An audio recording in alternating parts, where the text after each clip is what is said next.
The Luka Doncic trade was so big, so shocking, that the basketball side of the equation was almost an afterthought. How would Luka fit next to another ball-dominant player in LeBron? And how would LeBron fit around one of the great pick-and-roll players ever? Let's look at how JJ Redick used them at the end of the 2025 season to give us some idea of what this offense might look like in 2026. One of their primary ideas was using Luka as an initiator around the elbow area.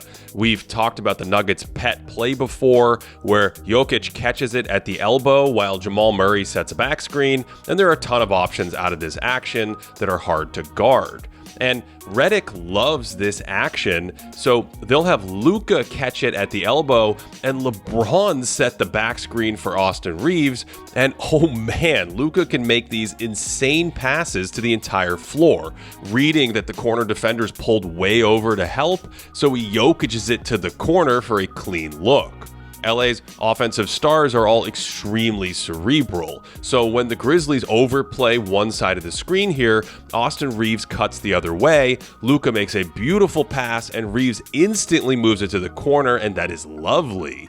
And the best part of this might be when everyone stays with their man well, which gives Doncic a bunch of space to isolate and collapse the defense, and it's another great extra pass by Reeves. The key to this is that an elite decision maker is put in a powerful spot to make choices. Here, Luka IDs the mismatch for LeBron, tells Reeves in case he wasn't sure, and then you get another all-time decision maker in a similar spot who can bend the defense, and then it comes back to a wide-open Doncic who's over 40% on these shots. They also have a play with Luka at the elbow where Reeves sets a screen for LeBron on the block, and teams don't want to switch it, so it creates openings like this. And because Luka and LeBron read the game so well, we can get the mind meld from the student and the master. When LeBron's defender turns to stop him from using the screen, LeBruka knows what to do, and suddenly it's a layup. And this gets really fun when Reeves sets that pick for James just to sneak out the other side to the corner, and he's over 40% on a shot like that too. They just have so many options out of these three-man actions because of how good they all are. And so if you take away that corner three option, Reeves just flows into a dribble handoff, and oops, there's a mismatch for LeBron. Houston tries to scramble behind the play, and the Lakers can just flow right into a Luka Doncic pick and roll game, and he can attack a defense from that position. So the Lakers had a handful of pet plays with a bunch of wrinkles to go to in these spots, and sticking Luka at the elbow unlocks the entire floor, especially with LeBron's IQ away from the ball. Sometimes they'll bust out the old flex offense, where Rui Hachimura is the first option at the rim here, then LeBron sets the down screen for Reeves, and if the defense switches like this, Luka goes right to the mismatch. James actually misses the lob there, but don't worry, that opens up the corner skip pass, and Rui was flame-throwing these threes last year. LA will also throw it to Luka in the post, and he can read the floor from there too.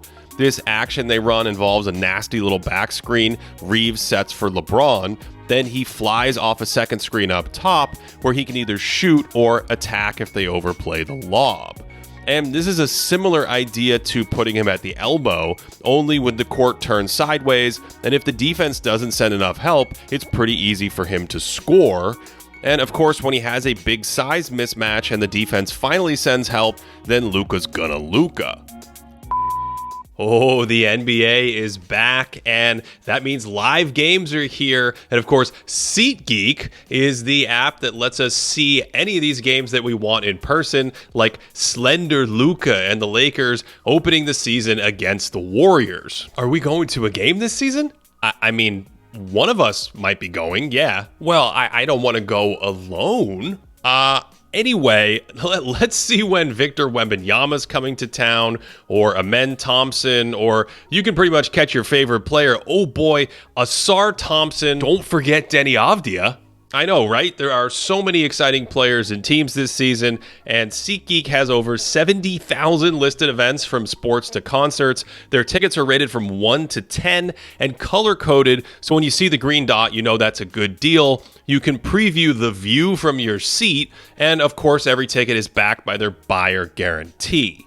And what about the deal for the viewers? Get a 10% discount with the code Thinking10. Click the link in the description below, and that'll automatically load the code into your account to use later. That's code Thinking10 for that 10% discount, and that's also just a great way to support Thinking Basketball.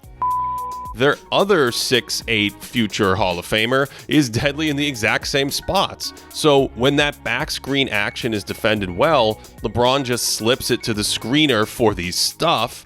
So James can play from the elbow too, although Luka isn't the same cutter he is away from the ball. Either way, there's just a ton of interchangeability in these three-man actions they love, and that's another great extra pass by Austin Reaves.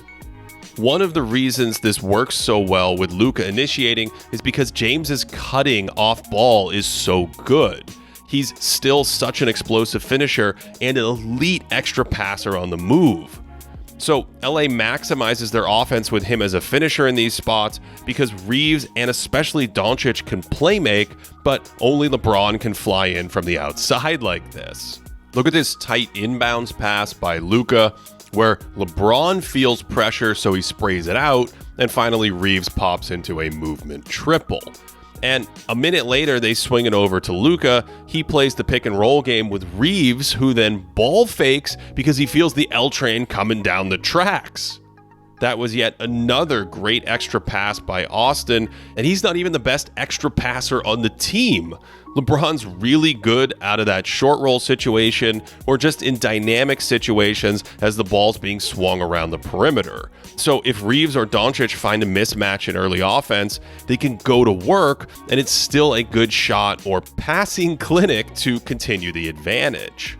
The Lakers actually create a lot of issues in early offense because of all the potential mismatches. So Zach Edey's sentenced to Luka Island here. The Lakers just space out and get out of his way, and if no one comes to help, Luka's going to add him to his hunting collection. And look at how subtle this little breakdown is. Jalen Wells calls for the switch, but Ja Morant actually needs to pick up the wing, and then Wells needs to sprint over and pick up Luka. So with at least two of these players out there, it's harder for defenses to avoid mismatches. LeBron misses another lob. What is going on? But they still get good offense because the passing extends the advantage. This group also shines in all-out transition with Luka's passing and LeBron's finishing. Even at 40, James is still one of the best transition players on the planet. And Luka's not a speed demon, but he's so good at recognizing advantages and then making the right play. With LeBron and Luka on the floor, the Lakers would actually have the most efficient transition offense in the NBA. Also, look at this recognition from a middle-aged man sprinting behind the play in a 2-on-3, and Luka sees him the whole way. And where LeBruca really mind melds is with outlet passes as James runs out in front of the action. Remember, LeBron used to throw these to Anthony Davis, only he's capable of playing the AD role, while Luka plays quarterback and throws touchdowns the length of the court. And I love how the big gives it to Doncic so he can find LeBron flying down the floor. We know Luka's one of the all-time great pick-and-roll players, and including his handoff actions, he was at league-high rates back in Dallas. And even last year without Kyrie Irving, was running over 70 of these per 100 possessions. And when LeBron goes to the bench, he's still approaching 60 per 100, but with LeBron, Luka's under 40 pick-and-rolls or handoffs per 100, which would rank 53rd in the league, behind players like Franz Wagner and Mike Conley. Now, some of that decline is simply the nature of sharing the court with players who can attack mismatches and stress defenses with passing too. And there's certainly a your turn, my turn thing they have going with whoever has the better matchup on any given possession. Yet even then, it's not always the vanilla pick and roll. The big switch is to Luka, but they're running a 3-man action with a second screen. That pulls the shot blocker out of the paint, and they foul to save an easy layup. And this is more high IQ stuff from Doncic, since he knows they're switching all these screens, sees Ivica Zubac turn his head, then immediately drives toward him, and that's a picture-perfect way to attack a switch. LeBron's not the one-man offense Luka is at this point in his career, so it makes sense that they'll fall back on Doncic's ball dominance more.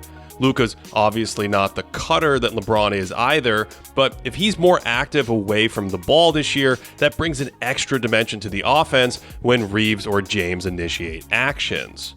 Remember, LA finished 15-8 with Doncic and LeBron in the lineup, and the offense was 5 points ahead of league average, which would have been a top 5 offense last season. So as long as this defense can tread water, the Lakers are set up for a very strong 2026 season.